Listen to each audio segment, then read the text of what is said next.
یعنی ہمیں کیسے پتہ چلے گا کہ ہمارے دل میں حقیقی ایمان کی روشنی موجود ہے؟ اس لیے کہ مسلمانوں کے گھر پیدا ہونے سے ہم بہت سے اعمال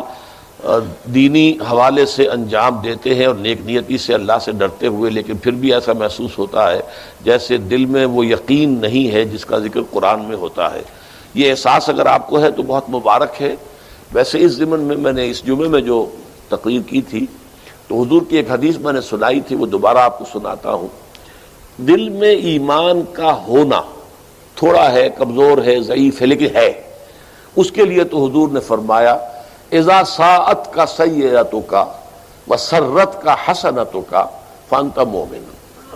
جب تمہیں کوئی برا کام کر کے پھر رنج ہو کہ یہ میں کیا کر بیٹھا، مجھے نہیں کرنا چاہیے تھا، غلط کام میں نے کیا ہے،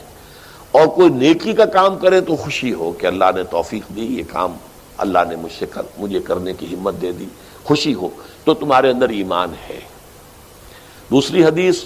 ذاق طعم الایمان من رضی باللہ ربا وبمحمد رسولا وبالاسلام دینا۔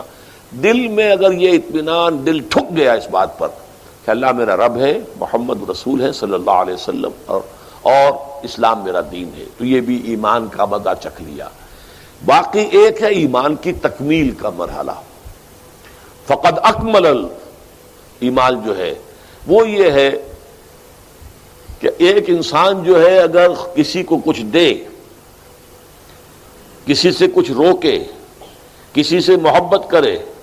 من احب للہ وابغض للہ واعطى للہ ومنع للہ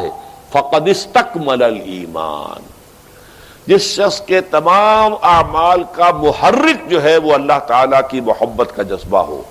کسی کو کچھ دیا ہے تو اللہ کی محبت کی وجہ سے دیا ہے، کسی سے کوئی شے روکی ہے تو اللہ تعالیٰ کی محبت کی وجہ سے، اس کے حکم کی وجہ سے روکی ہے،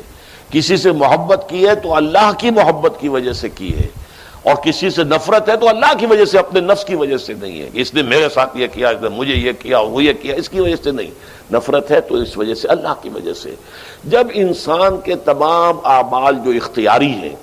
ان کا مرکز و محور ذات باری تعالیٰ بن جائے، جو کر رہا ہے اللہ کے لیے کر رہا ہے، جو نہیں کر رہا ہے تو اس لیے نہیں کر رہا ہے کہ اللہ کو نہ کرنا پسند ہے، جو کر رہا ہے تو اس لیے کر رہا ہے کہ اللہ کو کرنا پسند ہے،